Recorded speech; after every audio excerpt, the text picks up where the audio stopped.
In the rural borderlands of Wales, Scotland, and England, in the centuries past, death was not just a time of sorrow, it was a time of profound and terrifying spiritual anxiety.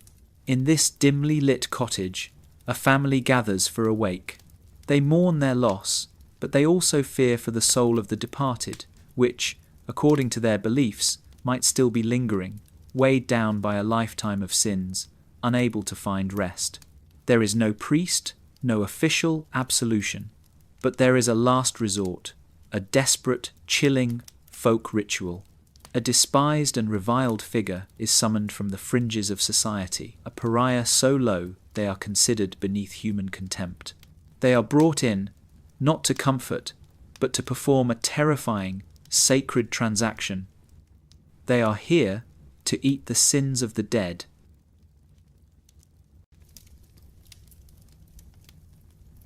The ritual was simple, direct, and laden with terrifying significance. A loaf of rustic bread and a bowl of ale were brought and placed on the chest of the deceased. The sign-eater, this spectral guest, would then lean over the body and recite a short incantation. They would eat the bread and drink the ale.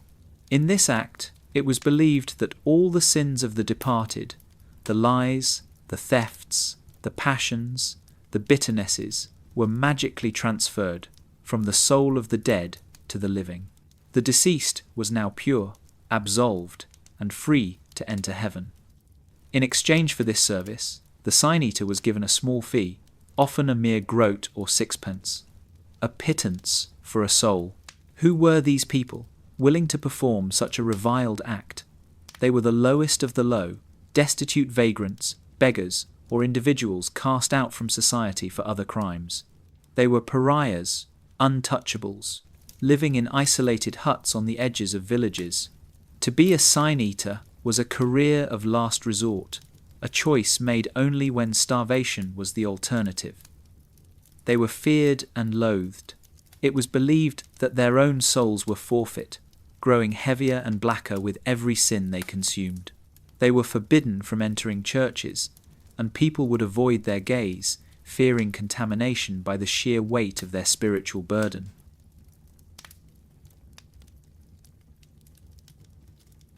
This strange practice did not emerge from a vacuum. Its roots lie deep in pre-Reformation folk beliefs, particularly the intense fear of dying unshriven, without a final confession and absolution from a priest.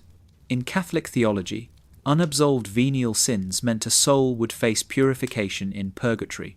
After the Reformation in Britain, the official safety net of confession, last rites and prayers for the dead was aggressively removed by Protestantism, but the fear remained. In isolated rural communities, old beliefs died hard. If the priest would no longer absolve the dead, the people, in their desperation, would find someone who could.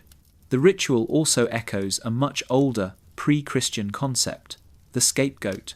From ancient Judaism to other folk traditions, the idea of transferring one's sins onto an object, an animal, or another person who is then sacrificed or cast out, is a recurring human theme. The sign-eater was, in effect, the village's ultimate scapegoat, a living vessel for the community's spiritual refuse, ritually consumed and then cast out once more. A soul for a soul, a chilling transaction, born of desperation and deep-seated fear. It's easy to judge this as a dark, bizarre superstition, but the need for absolution, for a clean slate, is a profoundly human one. It makes us wonder what burdens we would be willing to pass on to another if it meant peace for someone we loved. If this exploration of history's hidden corners and the shadows of human belief resonates with you, I invite you to subscribe to the Dusty Codex. Your support allows us to continue unearthing these forgotten and often deeply human stories.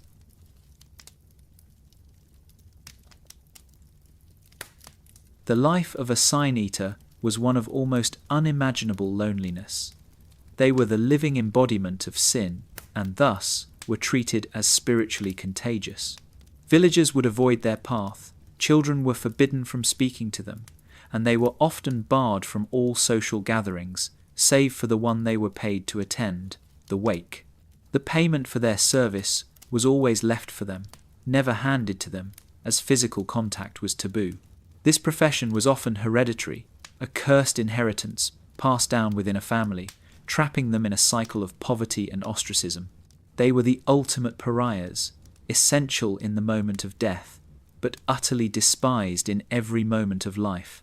The practice of sign-eating slowly faded with the rise of modern medicine, the waning of popish superstitions, and the Enlightenment. But it clung on in the most isolated rural pockets of Britain.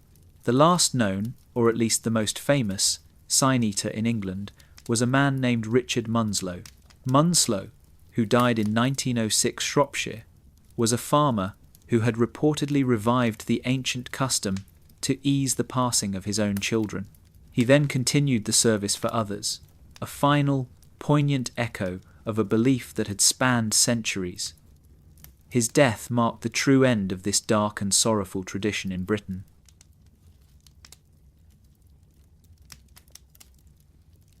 But the belief did not die entirely. Like so many folk traditions, it migrated.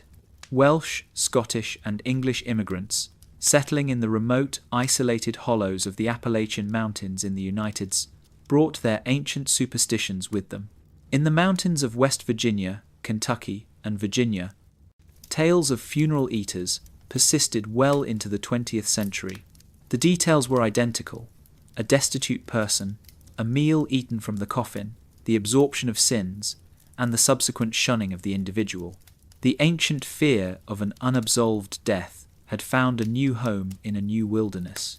Today, the ritual of the sign-eater is gone, but the concept remains, a powerful metaphor in our modern world. We still have sign-eaters, the public relations agent who takes the fall for a celebrity, the low-level employee blamed for a corporate disaster, the public figure who absorbs the collective guilt of a nation. The sign-eater, as a historical figure, was a product of poverty and fear, but as a concept, they represent a timeless and uncomfortable truth. Society often needs a pariah, an outcast, to carry the burdens that the rest of us are unwilling to bear. It is a chilling, melancholy, and profoundly human story, a forgotten ritual that still echoes in the shadows of our modern world.